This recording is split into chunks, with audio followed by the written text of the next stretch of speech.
Big two review. I read 13 books this week from Marvel and DC. There were some stinkers, but there were some bangers. Howdy, American Texan here, and I like to talk about comic books, and today specifically we're talking about books that came out on November 12th, was it? Wednesday that week. I got a lot of books from Marvel, a lot of books from DC. Let's go over to my table and review them, but first, if you want to talk about comic books, here on this channel we focus on the books themselves, the story, what we like, what we didn't like, but we try to stay focused on what we like. We don't talk about the drama, we don't talk about the writers' personal lives and all that stuff. This isn't a gossip channel. There ain't no tea here except whatever sweet tea you bring to drink while you read.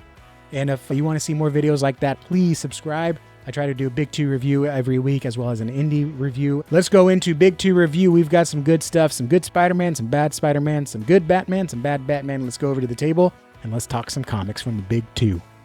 All right, getting into the books. First, we've got Marvel here. I read 6 Marvel books, and unfortunately, I only really enjoyed 2 of them. So we don't like to spend too much time talking about what we don't like here, but 1776, I didn't care for this one. The Ron Lim stuff is fantastic, but once you get into the insides here, the story is just not well executed. And is it that hard to ask in a 1776, 250th centennial, whatever anniversary of America, can we not say something like, hey, maybe America would have been with Britain controlling it instead of revolting, I guess? Yeah, it just didn't read well. I don't think they're going to execute it well. I gave them the shot.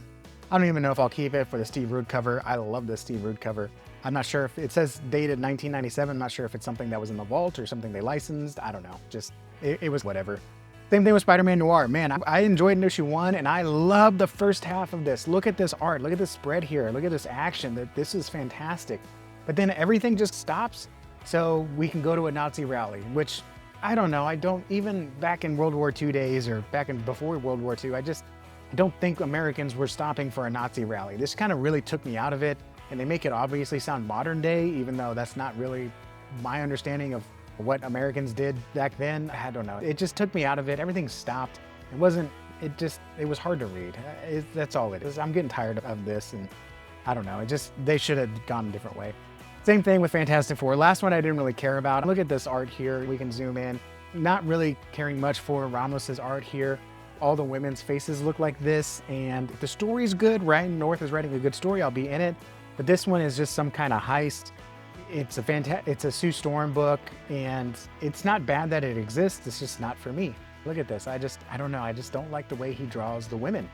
They look too webtoony. I don't know how to describe it. It's just a very convenient story and just wasn't very good. So we've had 2 filler issues now. I am still undecided if I want to keep reading. The next arc sounds interesting, but I don't know if I can I don't know. So what I'll probably do is I'll probably unpull Spider-Man Noir, but I'll try Fantastic Four one more time because I like Ryan North. I like what he's been doing. I just didn't like the last issue. And I'm not too much of a fan of Ramos's art. All right, now let's get into things that I did and things that I do recommend. Ultimate Wolverine. This one's on the edge here because the art is still fantastic. There is lots of heart pulling on the heartstrings. There you go. And I enjoyed this one. It's Ultimate X-Men, and then we find out what's happening to the Ultimate X-Men. I'm enjoying it. It definitely had a page turn that was like a whoa. And I know some people are getting tired of it. It did get extended to 16. I'm not sure I'm gonna read past 12 just because, I don't know, it will be like in the in-game, and which I'm not reading. So I don't know if those will tie into the in-game. We'll find out, but I don't know. I might be out of it after 12. World to Come. Now, I love a good book where you have to really read the dialogue of what the characters are saying. They're talking not like a comic book, they're talking like real people. So you really got to pay attention because they're not always dropping names. They're saying he, them, what did they say, what happened last time. They're talking like real people, right? Because they understand the context and we're just flies on the wall. This one's got fantastic art and you're reading it and picking up little context clues. And then when you get to the end, slight spoiler if you want to zoom in and read, they give you kind of everything that happened in the book, but as a written timeline. So they tell it in a very disjointed way, but he gives you the events that kind of fill in some holes. Normally I don't read this stuff or I just skim it, but this one I'm actually going through and looking at all the details and like, oh, that happened on this page. That's what this was referring to. I enjoy reads like that. Another read like that currently I'm reading is the Power Fantasy. So I am super enjoying this one. I think the art is great. It's kind of like, oh man, what's gonna happen next?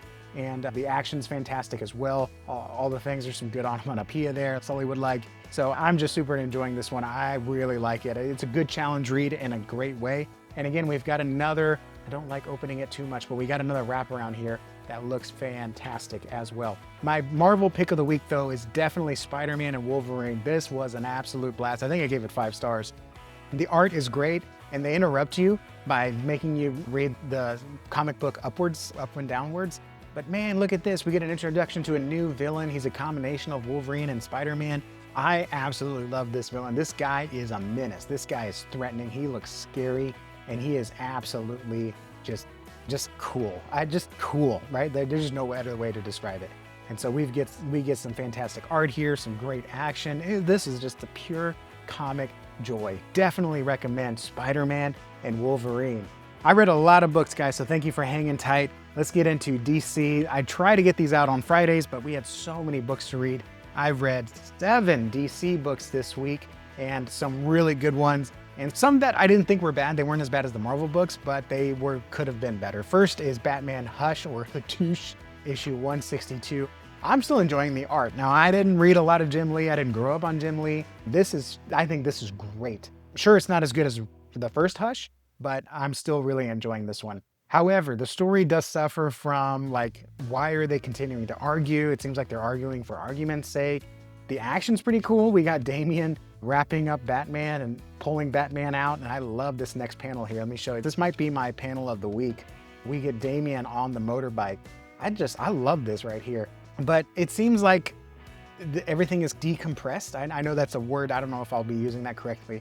To where all of this should be happening in just a couple issues, but instead now we're 3 or 4 issues in. And it's like, when are they gonna actually talk to each other? They're not talking to each other, just fighting.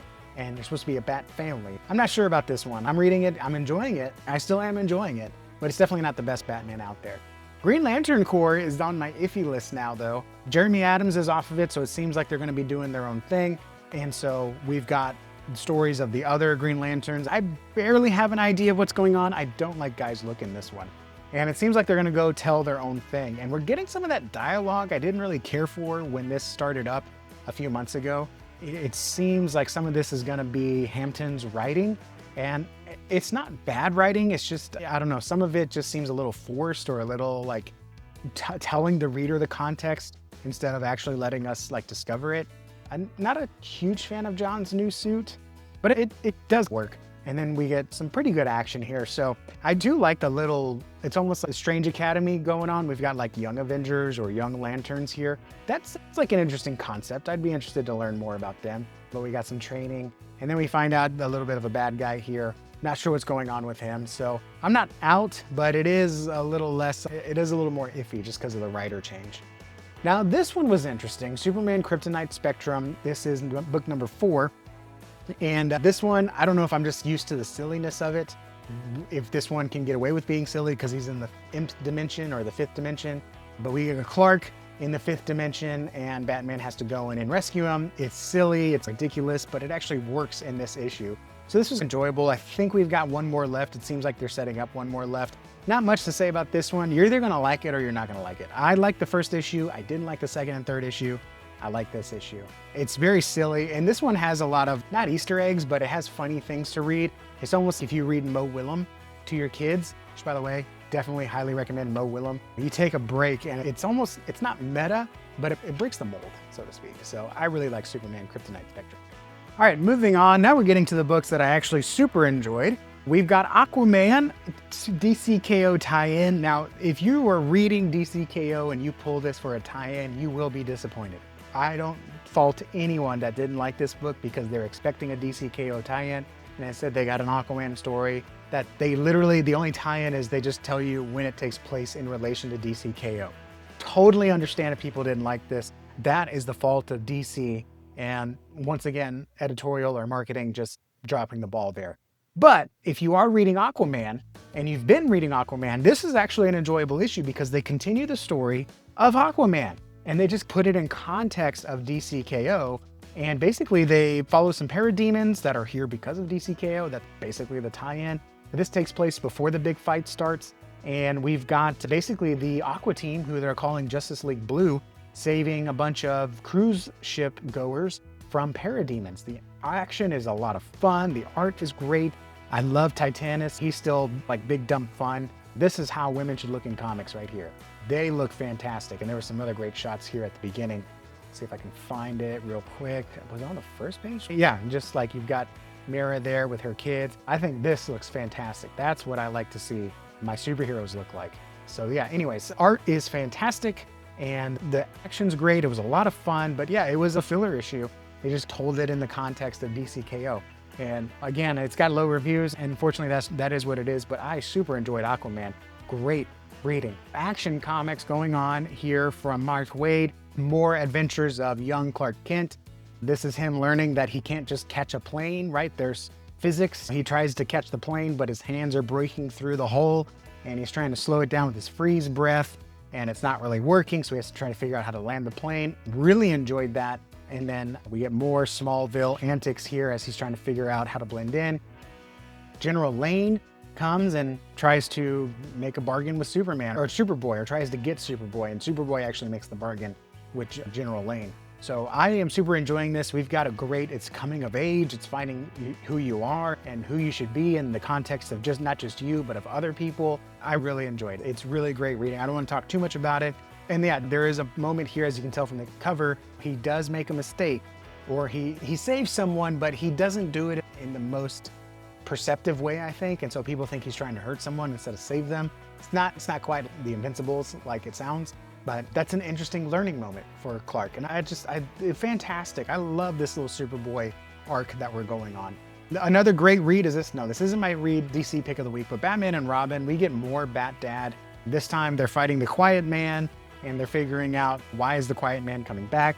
We get some great action here, panels, just tons of action. Look at this, we're still fighting. I love that. That's exactly what we want in a comic book. But then we get some heart when he's talking about reforming the ventriloquist. I think this is a great reformation story. And then we get some Bat Dad stuff. They want to go out. We get Clark and his son. They have a little moment. The sons go out, the dads hang out. It was a lot of fun, a lot of heart. And then we get a little bit of the Back Alley Boys with John and Damian. Just so good. This is exactly what I want to read in Batman Robin book. And with the appearance of Clark and John, someone on League of Comic Geeks said it's fan service, but it's fan service in the best way. And I absolutely agree with that. Batman and Robin was fantastic. Of course, the pick of the week, I think a lot of people's pick of the week, Batman Dark Patterns. This ends the Maxi series. Hayden Sherman went out on a bang. If you love uniquely paneled comics, this is a fantastic read. We get a wrap up on the Child of Fire story. Now, I do think it wrapped up a little too quick. I would have liked to see a little bit more action. Instead, the Fire Child is just taken in by Batman. There's really no big fight. And I guess you can't really have a fight, but look at this paneling here. Let me get these books out of the way so I can lay this a little bit flatter. I don't like to lay my comic books perfectly flat because I don't want to break the spine. Look at this paneling here. This looks great. We got the diamonds here in the middle. So many of the pages are laid out so uniquely. There's a page in here. I don't know if I'll get to it before I want to stop spoiling things. Kind of like a bat signal for a frame. This is all just, every page is something different. It's such a great read. Let me see if I can find that Batman panel. Here we go. Here's the Batman panel. So you can see here, Batman, it's almost like a legend. Like he's stopping the fire, but it happens in the context of the bat symbol. Just absolutely fantastic. A great wrap up, a great Maxi series, pick of the week. DC books had a really great ones. I love these three books. Marvel, unfortunately, Spiderman and Wolverine is my only Marvel pick, but these are my favorite reads of the week from the big two. Thank you guys for watching. This came out a couple days late because again, there was so much to read. I have a competition to go to next week I've been preparing for, but thank you guys for sticking with me. If you like these videos, please hit the like below, subscribe. I want to get to 100 subscribers. I'm going to do some kind of giveaway, maybe a Rippaverse book that I have, and I'll see y'all in the next video where I will review indie books from last week. Adios.